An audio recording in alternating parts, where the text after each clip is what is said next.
Thank you all for coming tonight. There's snacks on the table. We treat this like it's a meeting in our living room, so please make yourself at home.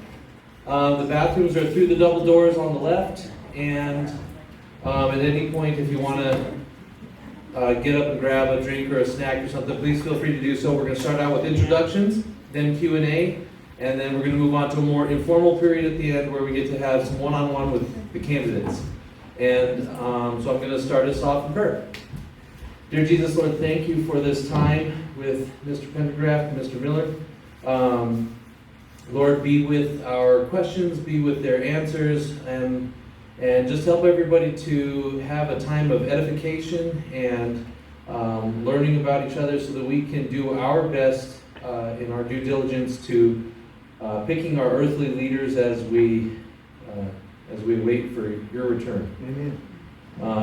And I pray all this in Jesus' name, amen. Yes. All right, I'm going to turn it over to you guys.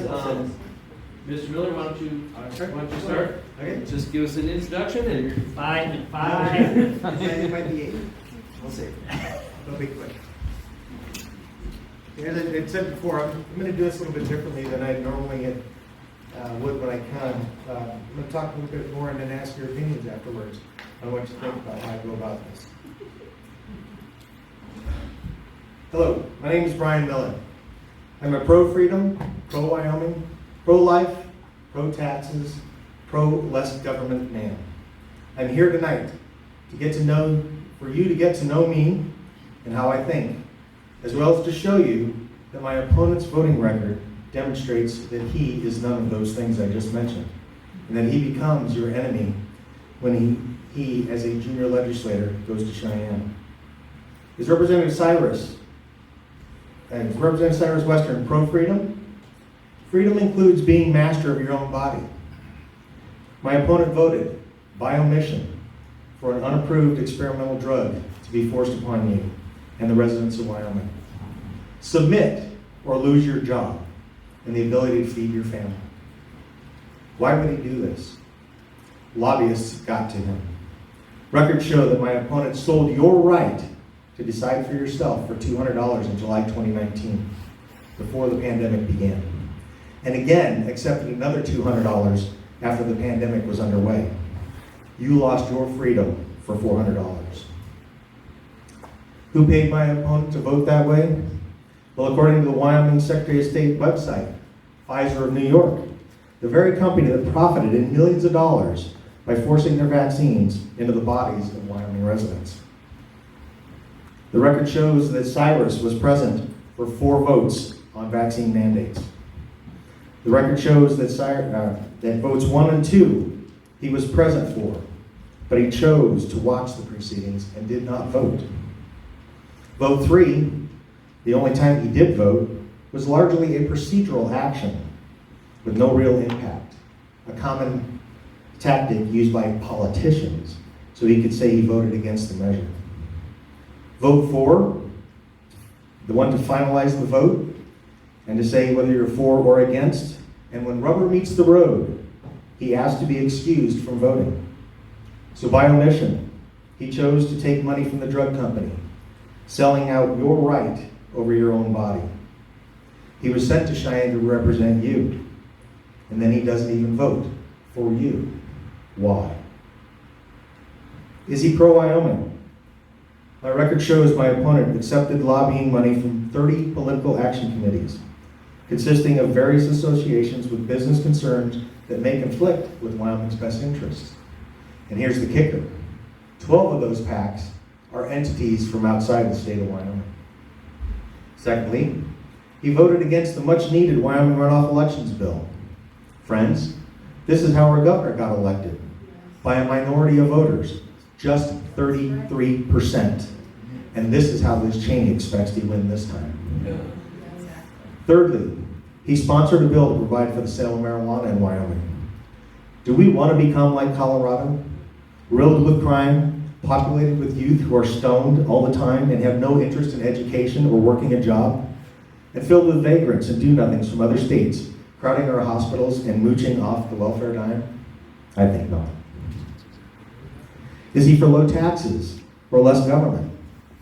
My opponent's voting history shows he favors expanding state government, making it bigger and hungrier for your taxes, voting more than 60% of the time with Democrats.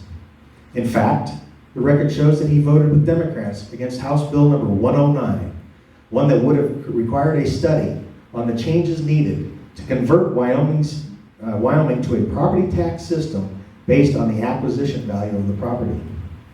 The bill's author, Representative Mark Jennings, who just happens to be here tonight, stated the cost would have been $50,000. Now that's a small price to pay to determine how this change could be implemented to save Wyoming taxpayers money. However, when the bill reached his committee, not Mark's committee, my opponent's committee, for consideration, the cost suddenly doubled to $100,000, providing my opponent his latest excuse for leaving you with the current tax model. One that drives annual increases in your property taxes each time a neighbor sells their home. Senior citizens and fixed income residents will be taxed out of their homes under the current model. Look, he claims to be against property tax increases, but to date, he has offered absolutely no alternative. He must be comfortable with increasing your taxes each year, so Cheyenne can spend it on bigger government.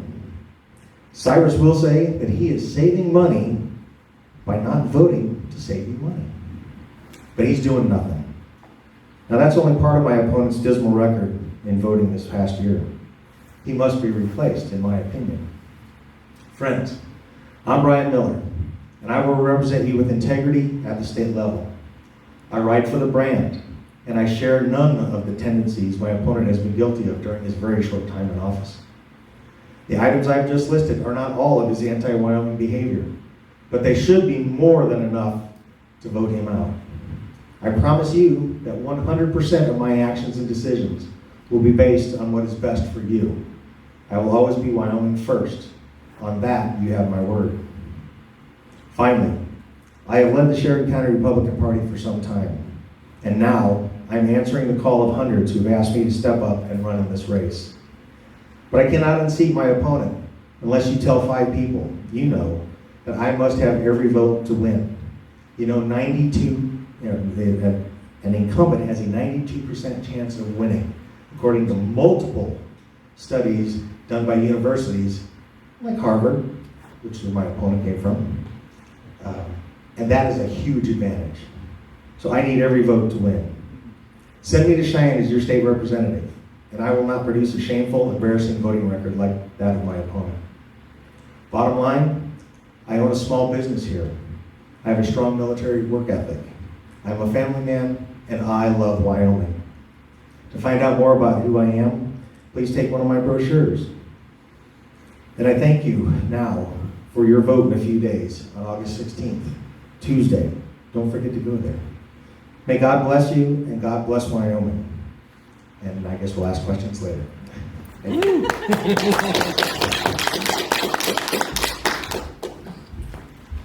Most of you know me. I'm Ken Pendergraft. I'm a candidate for House District 29 here in Sheridan. I want to talk to you a little bit this evening about the role of government. I believe the role of government is precisely to protect individual liberty. If you think about before governments existed and you had hunter-gatherer bands out there trying to defend their own little territory against anyone that came around, it becomes chaos. And so we invented this idea of government to have some sort of a common way of protecting ourselves so that we can live peaceably and be able to keep some of the things that we work for. That's the role of government. There is, however, in Wyoming and all across the United States, a wrong-headed idea about what government should and shouldn't do. I wrote down a couple of them here. One of them is government should not forcibly collect monies for a more even distribution. It's not the role of government. If this is carried too far, you end up with things like Obamacare. Government should not mandate to parents how and what is to be taught to their children. That's backwards. If you allow this to continue to its illogical goal, you end up with things like CRT. And you end up with a whole lot worse things, which we're about to see here if we don't stop it. And I hope that we get some questions about education this evening. Government is not there to decide who gets to be successful. It's not there to pick winners and losers. If government does that, you end up, first of all, forming what I would call the EDC Council. You have a coordinator, you have a council, you have a committee or something that works on economic development. And what you have there is a breeding ground for corruption, because you end up with this ungodly coalition between businesses and government. And you have politicians who want to get a feather in their cap and they want to line their pockets. And so they make these agreements with businesses. Hey, if I can cut you a little slack here, we'll get you in here. You help me out in the next election. And now you've got crony capitalism and you've got all kinds of problems. When I hear a politician stand up in front of people and tell people that I can help bring businesses to help this country thrive, to help this community thrive, that is a warning bell. You need to run away. Government's responsibility is to provide Government's responsibility is to provide a level playing field so that everybody, regardless, has an opportunity. There's a guy, his name is Tucker Alger. He lives in Buffalo. He saved up his life savings and he went and he bought himself a gymnasium and he started a business called the Buffalo Athletic Club. And he does okay. And then here a couple years back, they decided in Johnson County that they were going to add to the taxes. And one of the things that they were going to do with that, and I'm not certain on the sum of money, but I believe it was $20 million, they were going to give to the local YMCA. What does that do to our friend who is out there paying his taxes, working his tail off, owning his own business, and trying to be competitive? It destroys him. If it's left, this idea of government and businesses working together, it comes down to another conclusion that today we call ESG. Anybody familiar with the concept of ESG? Environmental social governance, and it comes out of communism. And what it is a way to measure the value of a business. And so bankers use these ESG scores to decide who they're going to loan money to and who they're not. Because this company's not woke enough, or this company produces firearms, therefore we will do no business with them and we'll cut them out of the market altogether. That's a bad, bad direction. Government's responsibility is not to provide for every perceived societal ill. The knee-jerk reaction of us, as soon as we perceive that something is not quite right, we run to our legislator or we run to our neighbor more likely, and we say, there ought to be a law. Government has to do something about this. That is wrong-headed. Leave this to fester. We end up with an anti-state, and we're controlled in every direction. Government's role is not to decide who can defend themselves against whom and with what tool. Period.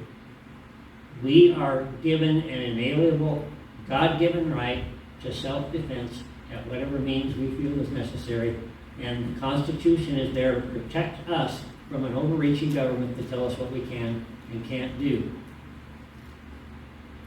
One of the problems is that we have ceded responsibility. 100 years ago, educating children was the responsibility of the parents and the churches. We worked together and we accomplished that. And kids came out with a good background. They had enough to be able to survive and develop the greatest nation on earth. Then we decided, that's a lot of work. Government's got a lot of money.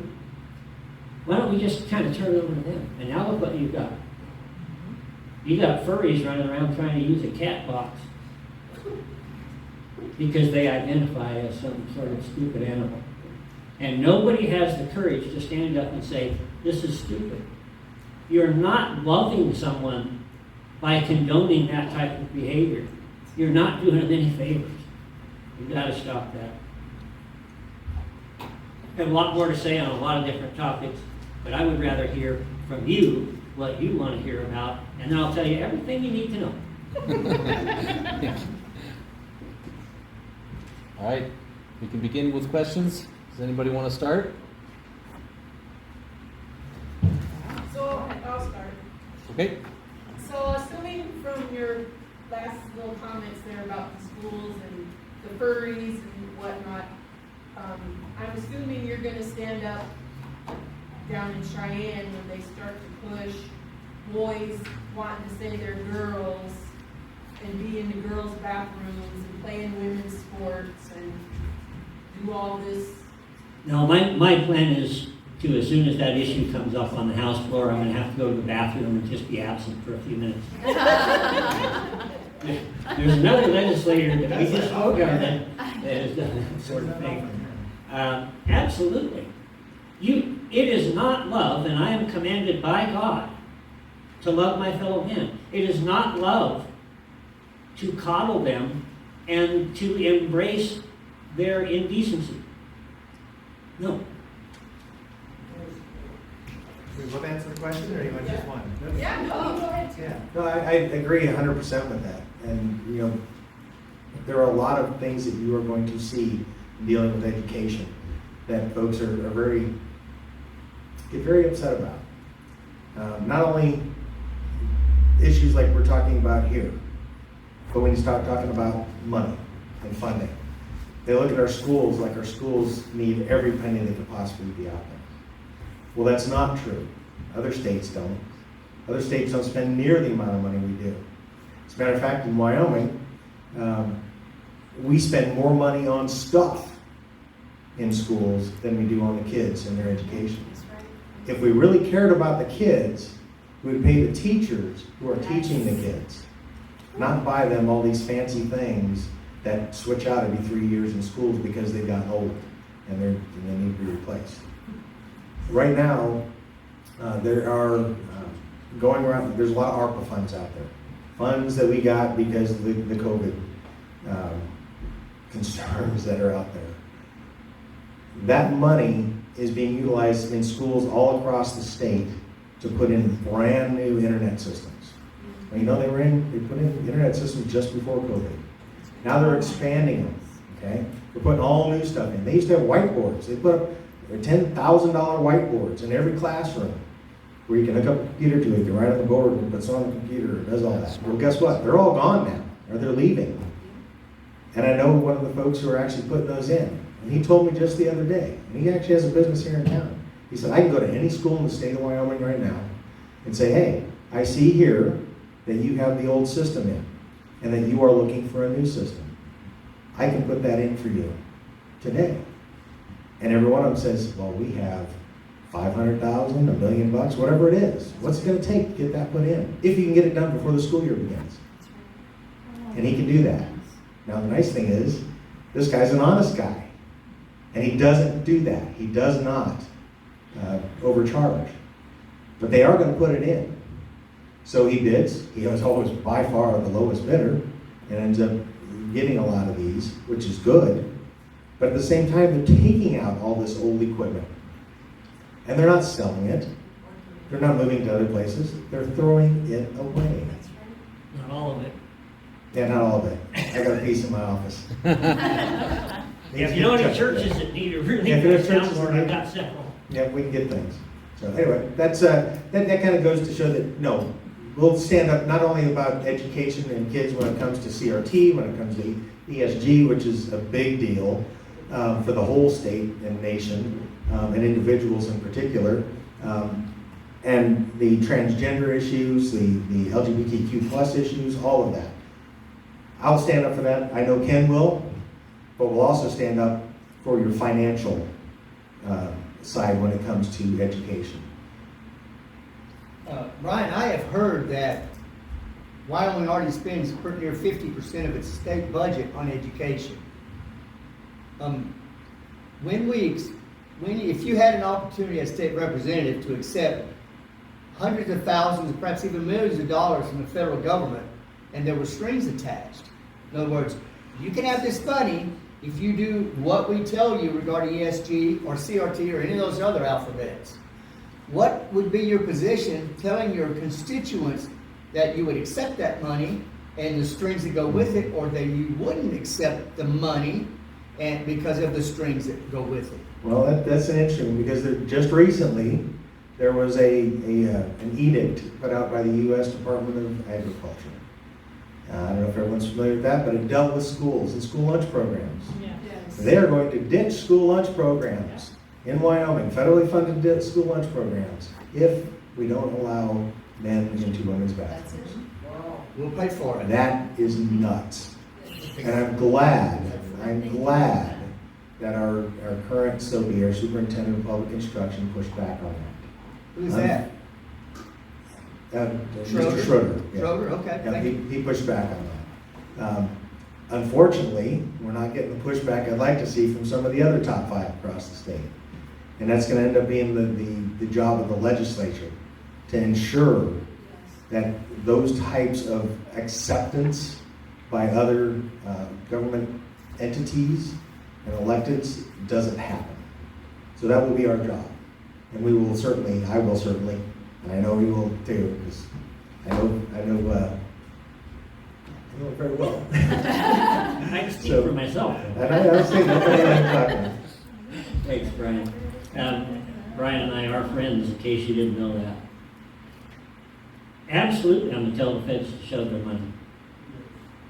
Over the last 10 years, the spending on education has just gone up exponentially. And out of all of those billions spent on education, only about 23% affects the classroom. The rest is administration. All of that said, it still doesn't account for the money spent on all these brand new buildings. Those of us that have been in Wyoming for 40, 50, 60 years know that it's just over the last 20 years that we've got all these fabulous new buildings. That's right. Now we come along and we say, oh, we're going to lose a little bit of money here. So what? If you want to lose some, we have really good teachers. They're trained professionals. They know what they're doing. Teaching children is important, but it's not rocket science. That doesn't belittle the job of the teacher. What belittles the job of the teacher is having 1, 2, 3 principals in a school and having layer upon layer upon layer of administrators watching over them at exorbitant salaries that do absolutely nothing for the kids in the streets. Here's my final comment on that. Well, that's probably not my final comment. Here's another comment on that. Whenever you have a product that is inefficient and too expensive, it is because it doesn't have any competition. That's right. What we need is competition for government schools. Now, I have a suggestion. In 2015, they passed what is called the Food Freedom Act.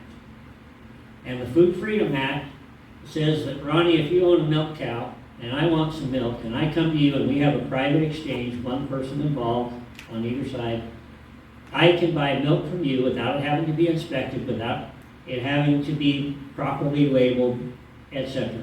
That's how we can do these third Thursday farmers market type events, is because of that law. I want to take that thinking and apply it to education. My wife is an outstanding teacher. She doesn't have certification, but she is an outstanding teacher and she's proved it over and over. And I guarantee you there are a dozen people in this town who would gladly pay her whatever she wants, and it's not going to be $20,000 a kid per year. Wait a minute. Maybe we'll do it for 18. What a deal.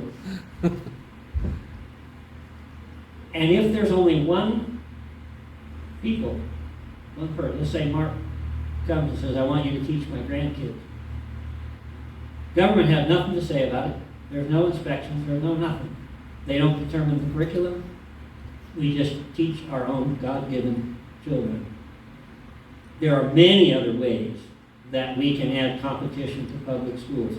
Be a little bit wary about charter schools. Charter schools are just public schools, government schools with different rules. Take some caution there. Approach everything by, and don't take my word for it, don't take Bryan's word for it, don't even take Ronnie's word for it, though he's never lied in his life. Do your own research. And the more you find out about the Wyoming school system, the more you will be appalled, and the more you will say, we've got to find another way. And that's what we need to do. Right on. It's okay with you. I'll add one more thing on that, on the education side. Up here on the table, I put together, and there's an article in our Wyoming Constitution. People don't pay a whole lot of attention to. They sort of do, but not really. It's Article 7, Education, State Institutions, Promotion of Health and Morality. That's what the article is. And I just cut 3 of them out of here, Section 1, Section 12, and Section 20. And they're all things that are super important to the state of Wyoming. That we have a lot of people who don't think about it. Especially folks like my opponent. When they look at different things they want to do. Okay? Section 1 talks about the legislature providing for public schools. Yes, it talks about providing for public schools. But it also says, as the public good may require and the means of the state allow. Yes. That part's not thought about. We have some rules that the state Supreme Court, is everyone familiar with the Campbell County cases and why we have to spend so much money on our schools? No. It's because of some lawsuits that came out of Campbell County years ago, two different sets. The determination that came from the Wyoming Supreme Court did not even consider that line as what the means of the state allow. They looked at the rules and said, we must provide funding as much as is needed and desired, is what it came down to. That is not what the Constitution says. And we don't do a very good job of following the Constitution a lot of times down in Cheyenne. Article 7, Section 12 talks about sectarianism. No sectarian instruction shall be imparted, exacted, applied, or in any manner tolerated in the schools of any grade or character controlled by the state. Nor shall any sectarian tenets or doctrines be taught or favored in any public school or institution. Wow. CRT, right there, critical race theory. That is a sectarian theory pushed by a group. It cannot be taught in Wyoming schools. Our previous superintendent of public instruction, at a meeting down in Buffalo, we had the Republican Party had our quarterly meeting down there about 6 months ago. And before she left and went off to work for Governor Youngkin in Virginia, she got up and she said, I put my foot down and by gosh, we're not going to teach CRT in Wyoming. And I said, well, that's good because you're following the Wyoming Constitution. Thank you. And she said, what are you talking about? I said, you didn't have to say that. You just have to do it. So it's in here. Constitution has a lot of stuff in it people don't worry about. The next one here is duty of the legislature to protect and promote health and morality of people.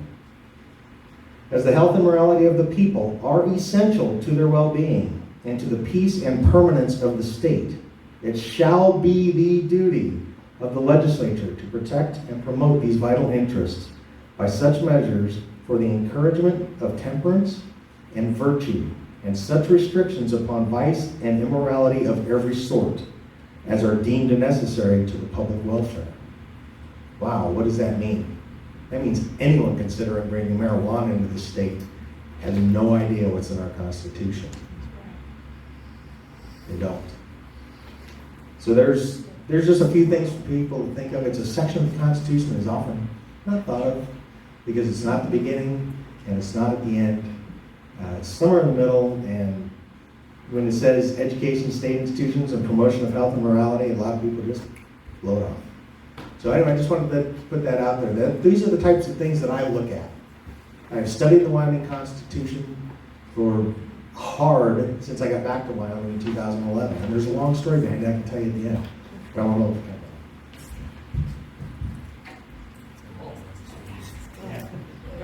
Okay, we're going to switch gears a little bit. We'd like to talk about your thoughts on property taxes, and specifically whether or not you support the ad valorem structure or an acquisition structure.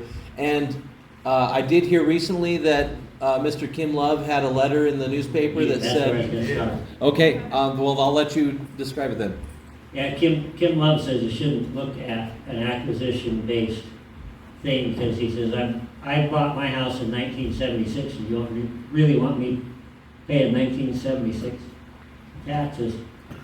I think what Kim has done there is a little bit of what my opponent does. He does his own research, but he doesn't do much. Acquisition-based tax. The concept that we are promoting and that we're working on is the idea that it doesn't matter if somebody comes in and spends way too much money for a house next to yours, you're not taxed on the capital gains that you have not seen. It takes it back to what you actually paid for the thing. Well, you all know that over the last several years, we've had this big bubble. Yes. And our taxes have just gone up exponentially and ridiculously. What we're proposing is we roll that back 5-6 years to prior to the bubble, prior to, as Mark likes to call it, the pandemic. And we get to some sort of a baseline and we say, okay, here's where your taxes are at. And then there is what we would call an elevator that says every year it's going to raise it a certain percentage, like maybe 2%. So you can predict, you know where your taxes are going to be, you can plan ahead. If you want to further develop your home, add some square footage, you know what it's going to cost you from the beginning, and it's your own game to play with. Then when you sell it, if you sell it to some idiot that wants to come and give you $700,000 for a $200,000 house, he can pay the taxes on it. So yes, absolutely we need to change to that acquisition-based method, especially when you consider the ways that we can do it to make it fit and not do what Kim Love was suggesting we're trying to do. All right, well, Kim Love's your typical Democratic strategist. Yes. Okay? He looks at things very simply, one. He thinks nothing about second, third, fourth level effects. In the military, we call it order effects. That's what I was trained on when I was in the military, is looking beyond the initial impact of something. If we do X, how is that going to impact Y, Z, ABC, down the line? What is that going to do? What he's saying in his letter is that, we'll never be able to keep up with the costs that are out there. Well, think about this. You're taxed on just about everything. Everything is taxed somewhere except food. Those taxes go up as the food prices go up. That's an automatic increase, right? Why do we have increases on home prices? Because of the increase. Inflation already takes care of that when it comes to increases in taxes. You go, even on the acquisition side, I am absolutely an acquisition depreciation guy. I want to go that route. But I don't even see where we need to put even a 2% amount on that. We don't need to do that. The government has an idea what's out there. They know exactly what they're going to get from the houses that sold. Okay? Let's say you do an addition to your house. Okay? That's where the depreciation piece comes in there. You can increase the tax on a house if someone takes a 2-bedroom house and turns it into a 5-bedroom house. I'll buy that. That makes sense, because you're paying on something you have. Unrealized capital gains. The IRS doesn't even tax on that, because they know it's wrong. Not here in Wyoming. I can go back and talk about the history of how we got in this case. 1988 is where it started. We voted it in. We voted for a 3-tier tax system. We did not vote for what we have today on the implementation of that 3-tier tax system. That came about because of something called the Wyoming Administrative Procedures Act, which means the legislature doesn't make the rules. They set the initial thing, and then a bunch of people who are unelected bureaucrats, they make the rules. And every time they see something out there cool, like CAMA, the computer-aided modeling that they're using to figure out taxes, hey, let's get the latest one. It's better attuned for making money, for bringing in maximum revenue. That's all they care about. They don't care about the people. They don't care about the fact that We have people on fixed income. And like I said, people on fixed income are being taxed out of their houses right now. And every time that happens, especially in this bubble, house price goes up here, they get booted out of their house. Now they got nowhere to go because they don't have a house they can afford, they can't find it, so who knows where they end up? Maybe in an apartment? Well, even when they sell that house, another house comes up for rent. That individual is paying extra taxes on that house for the rental too, so the rent's gonna go up. It's a self-looking ice cream. It's a way for the government, it's a cash cow for the government. We need to stop that. We need to do that with a lot of taxes. We need to mix them. The main reason, or the biggest way people like to make money in government is they say they're going to make money in city councils all the way up. Growth is going to do it. We're going to have 5% growth this year. Well, if you have 5% growth, is that in money or is that in people or what is that? That growth should cover the additional costs of whatever it is they're doing to make your life better. One thought real quick, you did it so I can. Yeah. We make up the rules as we go along. There's an idea being floated out there that has a lot of popularity, at least on the surface, and that is that we take anybody 65 and over and now they're exempt from property taxes. I'm absolutely opposed to that because that is another example of the government picking winners and losers. And think about this for a minute. If we had that law that 65 and over don't pay property taxes, what are we going to bring to Wyoming?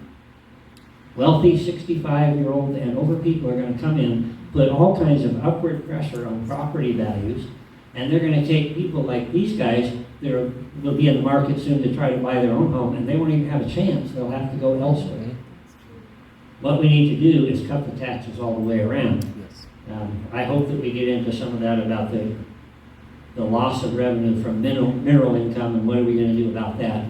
We'll see. Go ahead. So next question. Okay. How many of you out there think that Wyoming's government is too big? Okay? You don't because you're in it. I don't think it, I know it. And now they say that we're faced with this idea we're going to be losing a lot of mineral revenue. First of all, the truth of the matter, as Mark aptly pointed out last night, is that because of the higher prices, even though we're producing less, we're still bringing in a bunch of money. The problem is that over the last 20 years, we've been living high on the hog. We've got all kinds of things that are just luxuries. And government has grown exponentially in that time. And so now the concept is we have to maintain that status quo. If we're going to keep government where it is, what are we going to do about getting more money?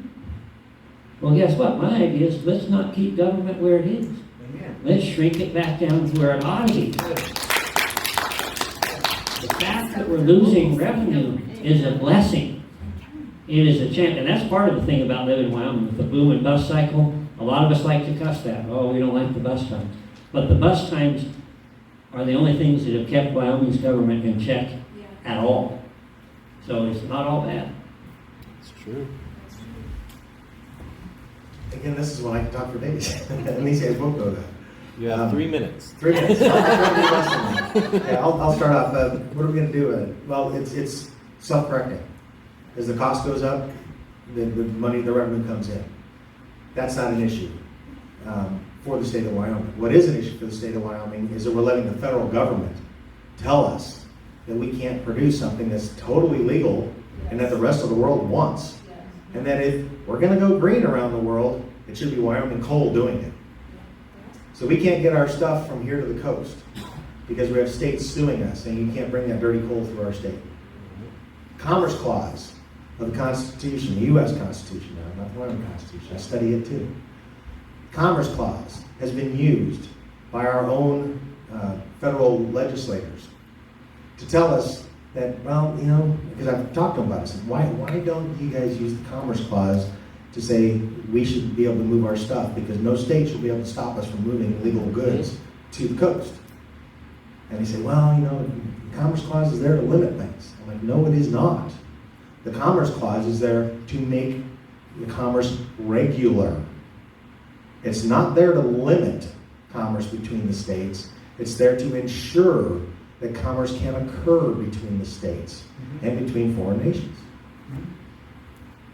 Texas ports in the Panama Canal. Yeah, Let's get it, let's get that stuff to Asia. If they want it, let's go that route. I bet you Abbott will play ball. Yep, that's exactly right. And that's one of the things that I've been pushing for a long time. Another one, I'm gonna go with wind power.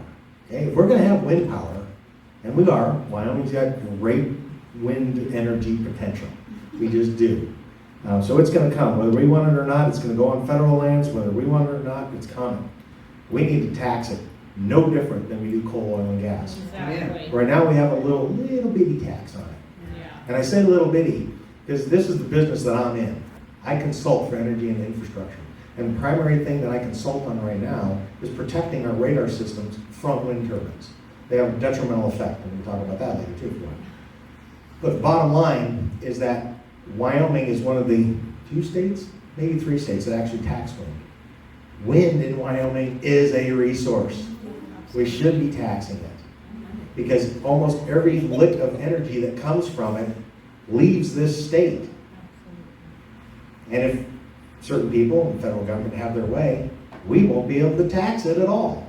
It'll leave the state, it'll benefit California, it'll benefit Colorado, Nevada, everywhere else, but Wyoming. Now, they'll say, oh, you get a little bit of money for wind turbines being on property in Wyoming. Yeah, you do, but it's not that much. And it's to the individual landowners, it's not to the state. So if we're gonna have that, we should tax it. And I've been telling people, especially Cale Case, for years, how to make that happen.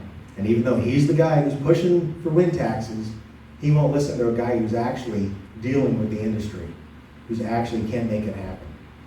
You know, when a wind company brings a turbine in here, and they set it up, right off the bat, they're making at least 2 to 3 times what they would make in almost any other state. That's how good our wind energy resource is here. So they can afford to have a little bit of tax on the wind.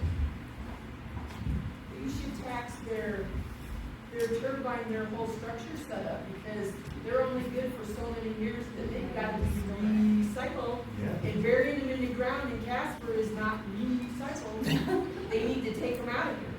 I'm a carpenter and a cabinet maker by trade. And as an independent business person, when I want to buy a tool, I go out and I pay sales tax on that tool. Every year, I have to file a form that lists all the equipment that I have, and I have to pay a tax on that. Every dime that I make from my trade, I have to pay a tax on it. If I buy fuel for my vehicle to get me around so that I can make money, I have to pay a tax on that. It makes me crazy when I hear about businesses like wind who are subsidized, who are given breaks that I don't get. How many of you have had cable TV? I don't have it anymore, but I used to have it.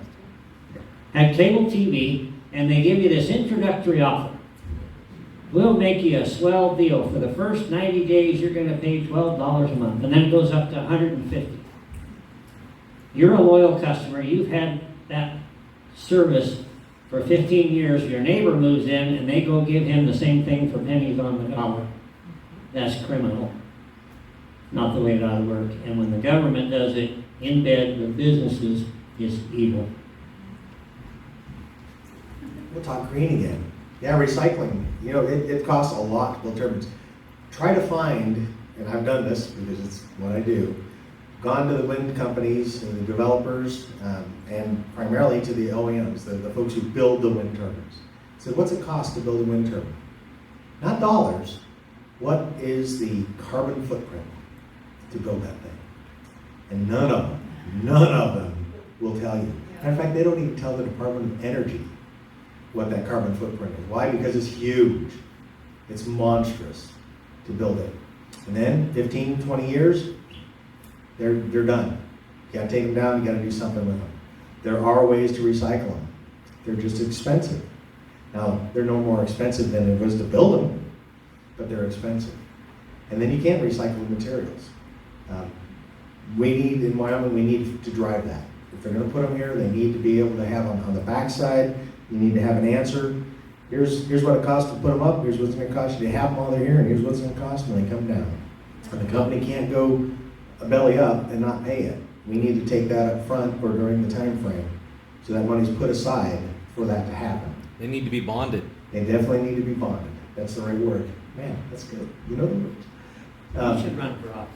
You should. I'll And think we'll about make it. that happen. I'll think about it. Yeah, we'll work that out. The bottom line, the wind turbines that they're looking at burying down in Casper that they've already been doing, those turbines don't need to be there. And here's something else. Are we going to talk at all about economic diversity and growing Wyoming's businesses? Is that one of the Sure, questions? yes. Go ahead and jump off on that. All right. And we're going to start on this one. We'll start with wind turbines.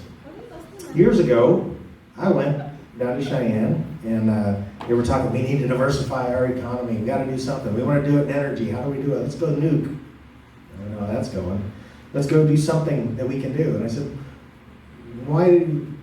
we can do something in wind. Oh, nobody likes wind. Nobody likes to put up the wind turbines. I'm like, yeah, you're right. And basically anything in the northwestern corner of the state, you're not going to have wind. But that's okay, because the wind resources there are terrible anyway. They're all on the other side of I-90 and I-25, south and east sides. Well, that's where the turbines are going to go. I said, how about this? How about we build wind turbines in Wyoming, and we sell them to everybody else around us? Why? Because we have the railroad transportation going all four directions. We have the highways going all four directions. We have the workers. We had, at the time when we were losing coal, oil, and gas, folks, welders, tons of welders that needed jobs. And all we had to do is get a couple of wind companies that build wind turbines to come to Wyoming and build them in Wyoming. As a matter of fact, I gave them a plan that I presented to Congress. And the folks at Congress said, heck, we might actually export Wyoming if they did that. I don't need that. I just want you guys not to do something to mess it up for us. But we could build it here because every state around us has a minimum amount of green energy that they're supposed to provide by the year 2030, by the year 2035, and the year 2050. And we can help them do that by building the turbines here. And then every 15 years, we'll build them bigger turbines to put in their own states and stick them out there and they can have them. And we can benefit from the production, from making something and selling it to other states. Who would you partner with to get that accomplished? The Chamber of Commerce, the mayor, the governor? Who? Industry just needs to be able to come in and do it. The thing is, the legislature needs to be... Someone needs to call on sales. This comes down to sales. Someone needs to call on industry and go visit them. That's exactly right. Yeah, the easiest thing, best way to do that is go to Sandia National Laboratory. Sandia National Laboratories is the national laboratory that deals with every one of the wind companies around the country. So who calls on them? Does a I'll do it. representative? They'll do it? I'll do it. Yes. I've been trying for years. Okay. But I can't get anyone down in Cheyenne, the leadership, not the legislature, because the legislature, a lot of folks have said they want to do it. That's right here. But you can't get the governor to go down that road. Why? Because that's not the green part. Building them isn't green. Can you go without him? Put it out. I'll try. There's some rules that need to be changed. We get you And we can do that. We can do that in the legislature. We can change the rules in the legislature to make it happen. Okay. I pretty well addressed this issue this evening, and I'll add to it a little bit more, but I'm going to take a step back, and I'm going to read from a pamphlet which you were given earlier by my opposition. My opponent puts out three things. He says, backing the Second Amendment. Gary understands the Second Amendment is a constitutional right of every American, whether for self-defense, hunting, or sport. He'll shut down the gun grabbers and always stand up for our constitutional rights. Okay, fine. Gary, where have you been the last 5 or 6 years when we've been struggling against the gun grabbers in Washington? He's been absent. I'm endorsed by Gun Owners of America. I'm also endorsed, by the way, by Wyoming Right to Life, and I'm the only candidate for 29 who is. He says Gary has launched multiple investment firms and businesses. He has the experience to help bring thriving businesses to our community and create good paying jobs for future generations of Wyoming. And this will in part answer Ronnie's question too about who's going to do the calling. If you build a level, low tax environment where businesses can flourish, Nobody needs to do the calling. They're gonna come running. These are savvy people out there. They know what they need to survive, and they know what they need to make a profit. And if we provide a place where they can do that effectively and better than any of our neighbors, we don't have to go out and beg them to come. We don't have to go out and throw them all kinds of donuts to try to get them to come here. This is a huge red flag when a politician stands up and says, I can help bring thriving businesses to our community. Help who? Yourself? The last one is fighting inflation, and I love this one. He's conducted extensive investment in business research featured in well-known publications such as the Wall Street Journal. He has the know-how to combat the devastating inflation that President Biden, and et cetera, you have it in front of you. You can't fight inflation unless you actually can call a spade, if I may use that expression, and understand what causes inflation. Inflation right now is being caused by a broke federal government printing money they don't have and distributing it by billions. That's what causes inflation. If you want to fight inflation, you quit taking those federal dollars. We as Wyoming need to turn around to the feds and say, take your money. It's no good anyway. Take your money, we'll find our own way. We'll build those railways down to Texas, we'll ship our coal, and we'll be like a little tiny Saudi Arabia sitting here. Yeah. We can do this. The reason that I believe we can do this is that in this particular election cycle, all around Wyoming, there are at least 30 vetted conservatives who are running for state house positions, including Bryan, including myself. If half of us win, we will change the leadership in Cheyenne. You'll see somebody probably like my friend Mark Jennings here be installed as the Speaker of the House. The Speaker of the House has a drawer in his desk. And when Mark opens that drawer, he's going to find all kinds of wonderful legislation that has been jammed and locked in there and never to see the light of day. We're going to make a difference. We're going to make Wyoming that shining light of hill that Harriet talks about and that many of us, others of us have mentioned. We don't have to go calling to find them. We're going to be trying to find ways to keep them out. We're going to need to build a wall. It's funny it brings up the drawer, because the Speaker of the House and the President of the Senate have both said multiple times, we've seen the articles in the newspaper, that one did not make it out to, I was stuck in a drawer. It's, the pocket veto or whatever they want to call it. Well, that's interesting that they're okay with putting that out there in public, because their own rules state that they can't do that. They must send the bill to a committee. Now, a committee can kill the bill, but they can't. Yet it's been in the newspaper time and time again. Their own quotes saying that they've done that in the past. And nothing has ever happened to them. Accountability. Accountability needs to be taken. And that's something that I am big on. Go ahead. I just want to say one thing here.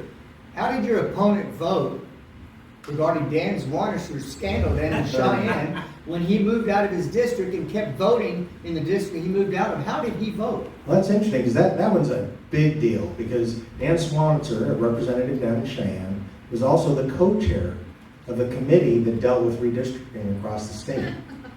So he moved out of his district into another district. His own voters, constituents came and said, hey, you need to get out because you're no longer in our district.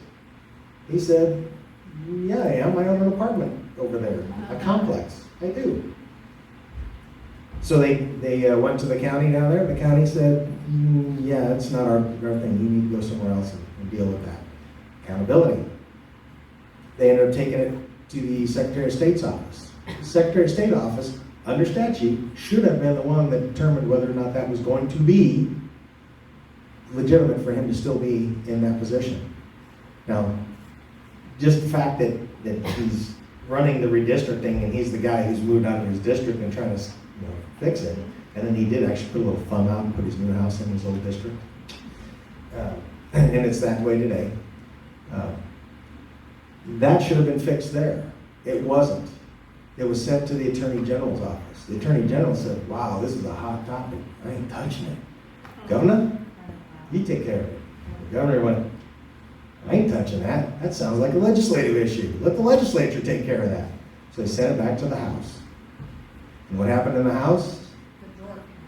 Nope, the drawer didn't come open. They held a vote. Are we going to even investigate? Nope. And my opponent was one of those that voted no. And his reasoning was, look, he's a good friend of mine. He took me over and showed me that he owns that apartment building. I said, doesn't matter. I don't care if he walked in and he said, look, there's a toothbrush I left here 6 months ago. It doesn't matter. It's the concept. You are supporting a guy who's breaking the rules and who is the co-chair of the committee that is going to redistrict this state. Who, by the way, or which, by the way, not who, which, by the way, there is no reason on this planet we should have 2 new representatives and a new senator in Cheyenne. We only grew by 20,000 people. And in that 20,000 people, they shifted around the state. Gillette should have lost a representative. Casper should have lost a representative. Those representatives should have gone to Cheyenne. Voila, problem solved. No redistricting statewide. Story would still be a part of Sheridan County. There's no reason we did what we did. And that's something that if I'm down there, I will make sure it doesn't happen again. Good. I have a quick question, because we brought up the drawer thing, and it's quite obviously not okay. So what repercussions should be taking place to the people throwing stuff in the drawer and walking away? Well, as a minimum, well, here's the thing. We do not have standing to do anything about it. We could ask Representative Jennings, who did the standing bill not too long ago, a few years back? Try to get standing for the citizen to be able to sue the legislature. Yeah, so we put forth legislation to give us the standing as citizens to sue our own government for doing wrong. And that didn't pass And the either. government said no. So that's another thing that needs fixed. And that's something that I'm going to work on as well. Thank you. It's something that's big in my list. Yes, sir. Okay, so we're out of time, but we ask a similar question to all the candidates, so I'm going to ask it to you. Is there a higher power or a faith? What is your faith in a higher power? Do you have a faith in a higher power? I asked it better last time, sorry. Well, that's all right. No, this is very interesting that you bring that up, because I had somebody ask me the other day, what's your faith? And I thought about it for a second, and I said, well, I'm Catholic. And then I realized, as he kept talking, I'm like, well, that's not my faith. That's my denomination. And we got into a long discussion. I spent 30 minutes talking to a guy who just moved to Manchester, hadn't even moved his stuff out of his vehicle yet to move into his house. And we spent 30 minutes talking about that. And we talked about what it means, what faith really is, and the difference between faith and denomination. And as I went through and I was talking about, denominations don't matter as much as the faith. If you accept Jesus Christ as your Savior, you are Christian. And you should be wearing that on your sleeve, at least at some point.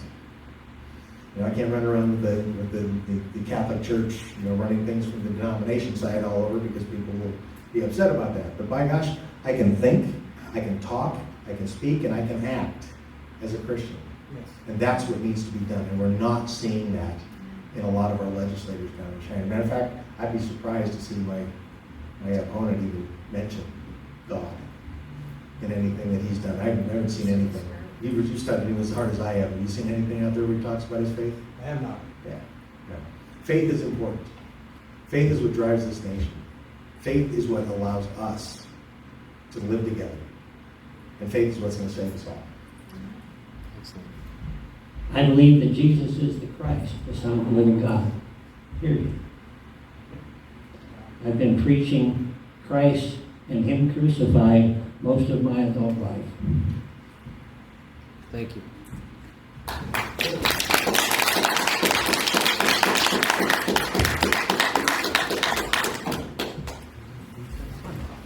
As you can see, Sure. we'll be able to work together, no problem down there. Just got to get there.